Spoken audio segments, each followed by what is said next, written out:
What's up, G.I. Joe fans? Welcome back to the M.I.B.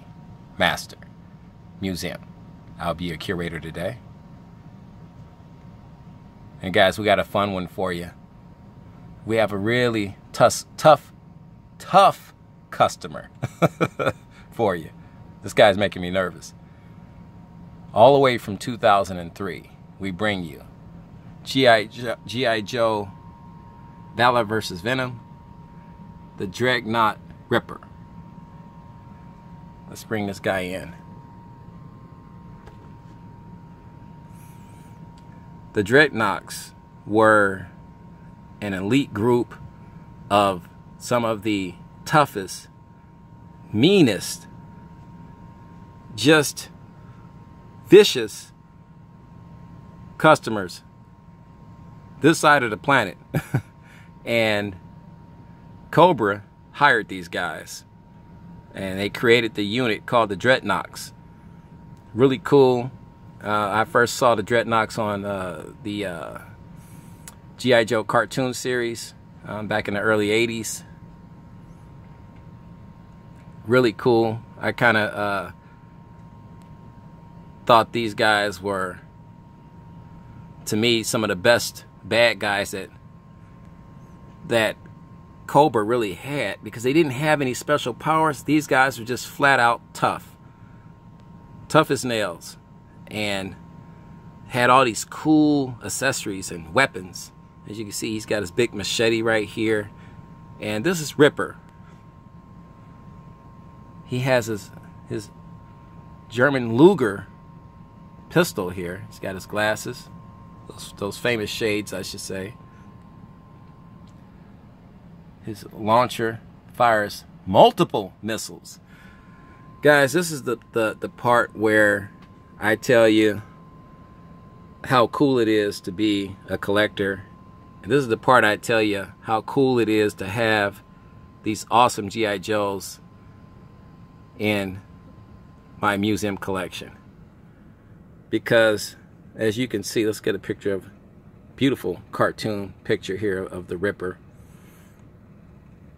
This weapon fires 3 projectiles. Not 1, not 2, but 3.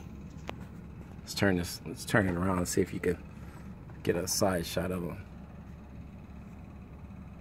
There's your projectile weapons right there. In the back, here's a look at the missile launcher. Go up top here. There's your targeting system right here.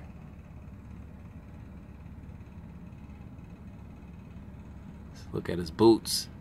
Try to get you every angle of this Dreadnok Ripper. Ultra cool. He's got his tattoo. Beautiful belt. There's his holster for his pistol. He's got his Dreadnok baseball cap. And if this is not intimidating, I don't know what is. Actually, there's got to be another word. Guys, if you're just tuning in, like and subscribe. This is what we do, guys. We talk about awesome figures. We take requests. We have fun. I'm just hanging out down here in my museum, doing some reviews. It doesn't get any better than this, guys. So please like and subscribe. He's got the old classic collection molded hands, as you can see. These are the older classic collection version of the hands, molded hands. But as you can see, they can hold anything and everything. So he can grip his weapons and hold his weapons quite easily with these hands. And the classic collection hands, albeit they were a little on the bigger side, they still were quite more evolved than the super large Hall of Fame hands, which were still cool to me, but these were a little bit more to scale. But to me, they still were a little bit bigger. But you know, if you're a kid purchasing this figure, you want him to be able to hold his weapons comfortably. You don't want to have to keep putting his weapons in because they keep falling out of his hands because you know, the hand support isn't there. So Hasbro made sure once again that this is a figure that was made for the younger demographic. This was not meant to be a collectible. This G.I. Joe Dreadnok Ripper, I purchased this guy at Walmart back in 2003, and he was not meant to be in his box or on his card for that long. He was meant to be played with. Hasbro did not make these or manufacture these for the collectors. These were for the younger demographic, but because we are here to preserve and take care of the historical value of G.I. Joe and maintain it, he will remain in his card for your viewing pleasure. I love the red and black camo pants. Guys, do you own this guy? Do you own the Dreadnok Ripper? Are you still looking for this guy? He's not hard to find. Once again, the Valor versus Venom figures, albeit extremely cool and desirable, you still can find these guys. These guys are quite easy to find. I believe this Dreadnok figure cost me about $26 back in 2003. And I think you can still get him for around that price now. I wouldn't go any higher than $40 for this particular figure. And as always, I would always tell you to check out Coswell Collectibles first and foremost, and then Amazon, and then eBay. But if you're not looking for this guy, and this is a C10 museum example that we have in our museum collection. But if you're not looking for him, you know, to keep him in the box or on a card like this, then, you know, you could definitely find him for a cheaper price. Just beautifully done. He's on the... Yeah, he's on the classic collect. You know, he's not on the the classic collection body. He's on the more updated, articulated body. Not the super articulated body, but the articulated body. That was the one level up before the, or right after, I should say, the classic collection body. Let's turn this guy around.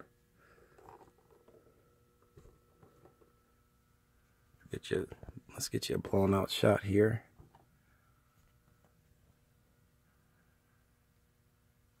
Beautiful card art of the actual figure, photo. There's our Dreadnok Ripper in all of his glory. Look at the massive missile launcher with the missiles in it. Not one, not two, but three. You got more bang for your buck with this figure. He came with a ton of accessories. Here's what he comes with. Here's the Dreadnok Ripper's file card.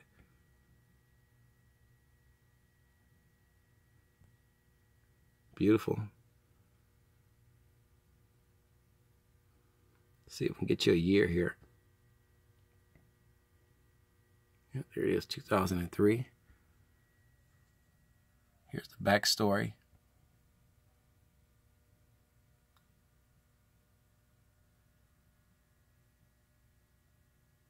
The Dreadnok Ripper here. Beautiful. I'm curious. Nothing underneath. Okay. I thought that maybe these, you know, they kind of showed you how to operate this massive missile launcher, but I guess it's quite self-explanatory. Guys, we would like to get the chatter started about our Dreadnok Ripper, G.I. Joe.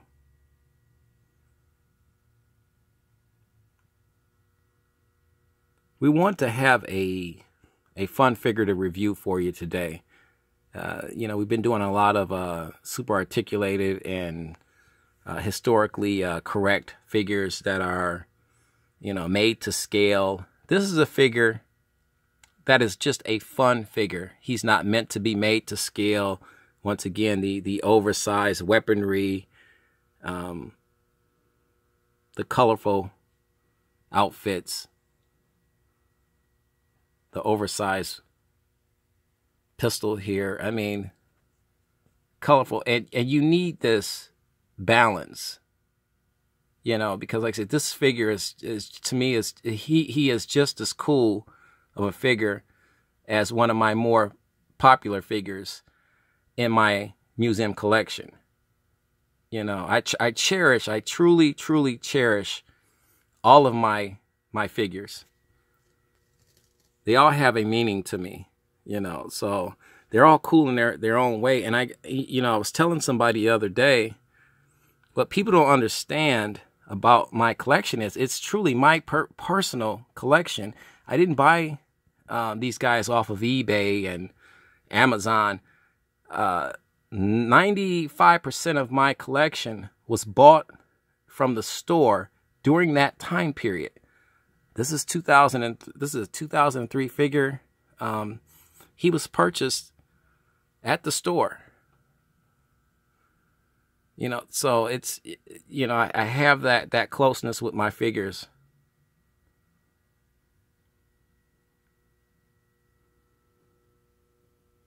And this is why people ask me, why do you keep these guys on the card? Why do you keep these guys in the box? And this is why. You know, I am truly a M.I.B. collector in every sense of the word.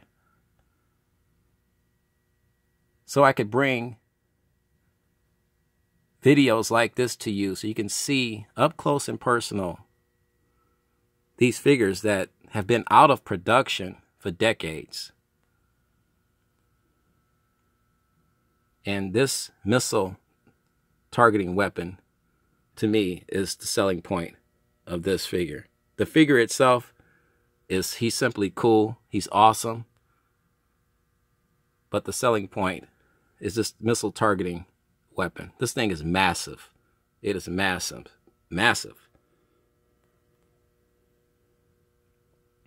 Guys, we got a fun week in store for you. We're not done. We're not finished. This is not over. We want you guys to run back to the refrigerator, grab some more Pepsi or whatever your favorite beverage is. Mine is coffee right now. We want you guys then to run back to the couch, hop on the couch, kick back. We got some more shows coming up. Tune in to the M.I.B. Master Museum channel. God bless.